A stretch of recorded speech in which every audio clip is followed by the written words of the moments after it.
بسم اللہ الرحمن الرحیم۔ حضرت امام حسن علیہ السلام کائنات کے عظیم شخص، وہ عظیم ہستی کہ جنہوں نے تاج چھوڑ دیا، تخت چھوڑ دیا، لیکن نبی پاک صلی اللہ علیہ وآلہ وسلم کی امت کو جوڑ دیا۔ حضرت حسن ابن علی، حضرت علی رضی اللہ تعالی عنہ کے بیٹے، نبی پاک صلی اللہ علیہ وآلہ وسلم نے حضرت حسن علیہ السلام کو ساتھ بٹھا کر کہا تھا کہ حسن سید ہے، جب مسلمانوں کی دو جماعتیں لڑیں گی تو یہ صلح کروائے گا۔ حضرت امام حسن علیہ السلام نے تخت چھوڑا، تاج چھوڑا، یعنی گورنری چھوڑی، لیکن مسلمانوں کو آپس میں جوڑ کر رکھا۔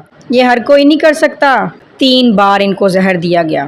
پہلی 2 بار زہر ان پر اثر نہ ہوا۔ کیسے کہ جب زہر دیا گیا تو آپ کو بے چینی محسوس ہوئی، تو آپ روضہ مبارک حضرت محمد صلی اللہ علیہ وآلہ وسلم کے پاس چلے گئے اور وہاں جا کر دعا کی، تو آپ کو قے آئی، وہ سارا زہر باہر نکل آیا۔ پہلی بار بھی ایسے، دوسری بار بھی زہر اثر نہ کیا، تیسری بار حضرت حسن علیہ السلام کو ہیرا پیس کر، ہیرے کا پاؤڈر بنا کر شامل کر دیا گیا پانی میں، اور وہ زہر اتنا شدید اثر کر گیا، شدید بیمار ہو گئے، آنتیں کٹ گئی، قے آنے لگ گئی۔ لکھنے والے لکھتے ہیں کہ جب وامٹ کرتے تھے، قے کرتے تھے، تو آپ کی آنتوں کے ٹکڑے بھی باہر نکلتے تھے۔ حضرت حسین علیہ السلام چھوٹے بھائی تھے، حضرت حسن علیہ السلام کے پاس آئے بہت پریشان، کہنے لگے حسن تو بتا سکتا ہے کیا تجھے پتا ہے کہ تجھے زہر کس نے دیا؟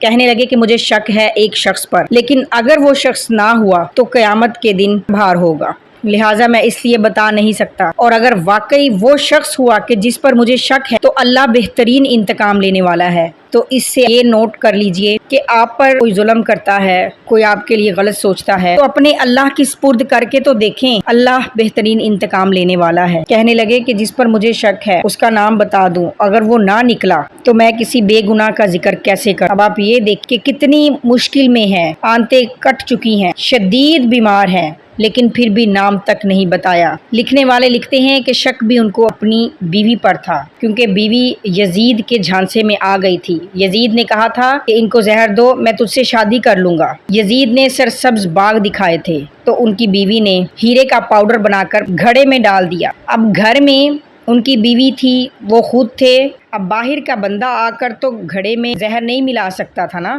نبی کریم صلی اللہ علیہ وآلہ وسلم کے پورے خاندان کی قربانی، شہید ہو گئے، اور اتنے لوگ ان کی نماز جنازہ میں شامل تھے۔ کہتے ہیں کہ اگر آسمان سے سوئی بھی پھینکی جاتی تو وہ بھی زمین پر نہ گرتی، لوگوں کے اوپر گرتی، کہ اتنے زیادہ لوگ تھے جنازے پر۔ اللہ تعالی ہم سب کو واقعہ کربلا سمجھنے کی توفیق عطا فرمائے۔ اللہ تعالی ہم سب کا حامی و ناصر ہو۔ واقعہ کربلا کی ویڈیو بھی موجود ہے، کربلا کے بعد کیا ہوا اس کی ویڈیو بھی موجود ہے، لہٰذا میرے چینل میں وہ بھی ضرور دیکھیے، اور اللہ تعالی ہم سب کا حامی و ناصر ہو۔ ان کے وسیلے سے مانگیے، 12 امام کے نام یاد کریے، ان کو یاد کریے، ان کے وسیلے سے اللہ سے مانگیے دعائیں، انشاءاللہ العزیز اللہ تعالی دعا قبول کرنے والے ہیں۔ اللہ تعالی ہم سب کا حامی و ناصر ہو۔ تو ملتے ہیں نیکسٹ ویڈیو میں، تب تک کے لیے السلام علیکم ورحمۃ اللہ وبرکاتہ۔